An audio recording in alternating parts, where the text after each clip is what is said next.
Ternyata banyak sekali bukti yang mengatakan bahwa pinjol tahun 2025 adalah penipuan. Di sini saya mau bahas akan hal itu.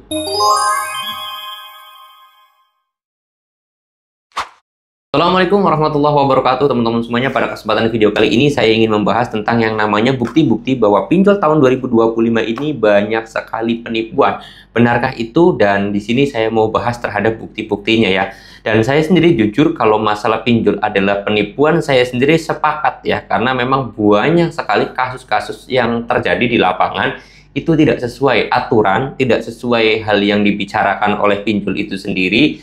Ya intinya mah kebaliklah fakta apa yang di lapangan itu. Kayak contoh saya katakan masalah iklan ya. Contoh iklan aja itu kan sudah kelihatan banget. Kita hutang 2 juta misalkan, pinjam 2 juta, cicilannya sekian, tenornya sekian, bayarnya cuma sekian gitu kan. Tapi pada kenyataannya ketika kita melakukan pinjaman dengan nominal yang sama, cicilannya berbeda, bunganya berbeda, dan yang lain sebagainya. Itu pertama. Itu yang sangat-sangat tidak setuju sekali, dan saya sendiri bisa saya katakan selalu gembar-gembor masalah iklan pinjol itu sering banget menipu ya. Nah, di sini saya pengen bahas masalah akan hal ini. Ketika pinjol tersebut itu sudah melakukan penipuan kepada para nasabah, saya kira ya ada nasabah yang masih kekeh terus mau bayar gitu kan. Ya saya kira bingung juga sih nasabahnya, kok bisa gitu loh, kok ada gitu loh nasabah yang terus-terusan mau dibodohi ataupun terus-terusan ditipu oleh pinjol itu. Itu pertama. Terus kemudian yang kedua adalah sistemnya gini ya teman-teman semuanya. Kalau misalkan ya, misalkan ini pinjol di awal saja itu sudah menipu, masa di belakangnya nggak nipu? Kan gitu ya. Awal bertemu aja kita udah bohong, atau awal bertemu aja sudah bohong. Pasti di next berikutnya ataupun pertemuan selanjutnya pasti ada kebohongan lagi. Nah, itu yang menjadi selalu tanda tanya saya. Oleh sebab itu, ya ada apa ya? Kasarnya di pinjol itu banyak sekali penipuan-penipuan yang terjadi. Kayak masalah iklan, terus kemudian perjanjian masalah penagihan dan yang lain sebagainya. Terus kemudian masalah bunga, masalah denda keterlambatan, masalah penurunan bunga dan juga denda keterlambatan, negosiasi terhadap yang namanya bunga dan juga denda itu tidak ada. Padahal itu kan diperbolehkan ya.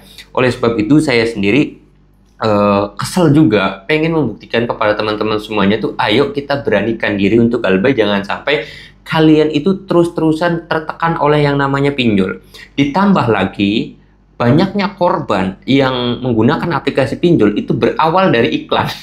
Iklan yang menipu ya teman-teman semuanya. Ya saya yakin banyak orang kan ya lagi terpepet ekonominya, atau lagi terpojok ekonominya, atau ekonominya itu lagi surut.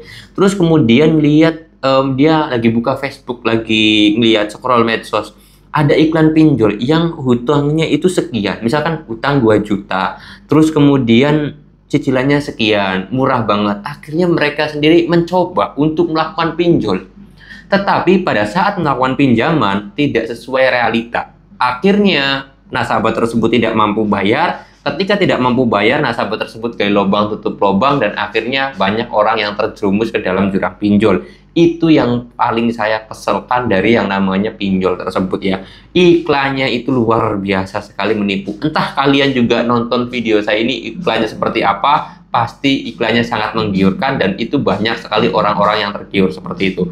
Oleh sebab itu saya sendiri terus menyuarakan pinjol itu adalah penipuan, dan mulai sekarang harus beranikan diri untuk melawan pinjol itu sendiri ya. Oke, mudah-mudahan teman-teman semuanya mulai tergerak hatinya dan juga pikirannya, mulai sekarang harus bisa melawan yang namanya pinjol. Saya mau tutup dulu video ini dengan kata Assalamualaikum warahmatullahi wabarakatuh.